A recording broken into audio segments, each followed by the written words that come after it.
Sa number 7, Himamaylan PNP ginausisa ang ginreklamo sa isa ka anay city engineer sang syudad na nag-file sang COC sa pagka-mayor nga may nagtuyo mang agaw sa iya COC.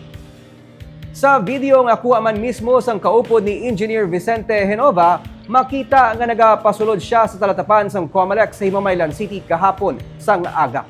Hinali na lang nga may lalaki nga naka-shades kag nakakalo nga nagagaw sang folder nga nagaunod sa iya nga mga dokumento, lakip ng iya nga certificate of candidacy nga nag-file sa pagka-mayor sang syudad. May upod nga isa pagid kalalaki ang suspect kag nagpalagyo ang ila mga duha ka maupod matapos mapaslawan nga agawon ang folder. Giliyon niya gid pa-blatter ni Genova ang among insidente sa police station. Sunod sa hepe sang Himamaylan PNP nga si Police Lieutenant Anthony Grande, padayon nila nga ginakilala ang duha ka mga persona na nakuhaan sang video. Nagapanawagan man sila sa mga mahimo nakakilala sa duha ka mga lalaki nga makig-angot sa ila talatapan. Nagpasalig siya nga mangin confidential ang identity sang maka-identify sa duha.